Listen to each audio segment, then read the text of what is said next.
अब शादी 7 फेरों का बंधन नहीं, 7 बार सोचने का फैसला बन गई है।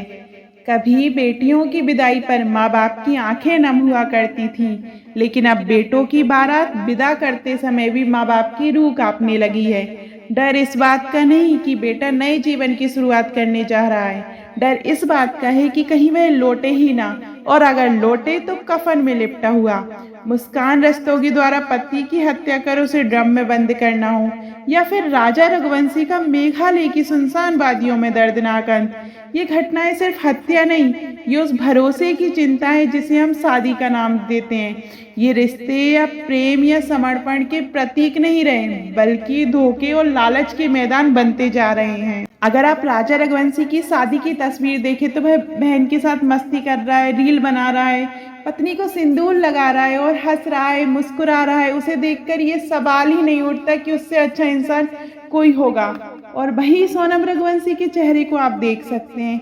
हे ईश्वर, अब भरोसा किस पर किया जाए, क्योंकि राजा की हत्या किसी बाहर वाले ने नहीं की।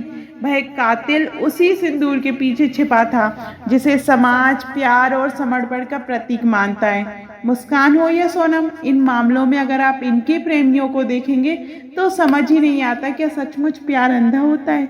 क्योंकि अगर प्यार में समझ होती तो कोई एक सलीकेदार पढ़ा लिखा कमाऊ पति को छोड़कर एक फटीचर लापरवाह और गैर जिम्मेदार आशिक के लिए ऐसा खूनी कदम नहीं उठाता।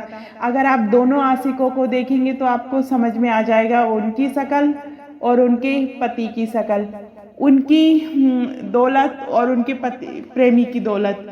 उनके प्रेमी के पास ना दौलत है, ना शक्ल है, ना जॉब है, ना बिजनेस है, और अगर उनके इतने कमाऊ पति को छोड़कर वो ऐसा कर रही हैं तो प्यार अंधा ही नहीं, प्यार गटर वाला हो गया है।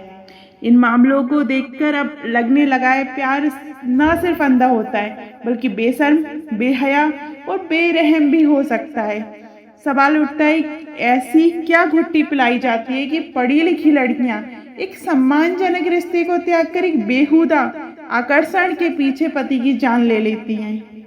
आज शादी सिर्फ एक सामाजिक रस्म नहीं रह गई, ये एक जुआ बन गई है जहां दांव पर आपकी जिंदगी, आपकी आत्मा और आपका भरोसा लगा होता है। और अगर किस्मत साथ नहीं दे तो आप अखबार की सुर्खियों में हत्या के शिकार बन जाते हैं। क्या आपको भी इस सवाल डराता है? क्या आपके मन में भी ऐसे ख्याल आते हैं? क्या आप भी शादी करने से डरते हैं? तो कमेंट में रिप्लाई जरूर करें। धन्यवाद।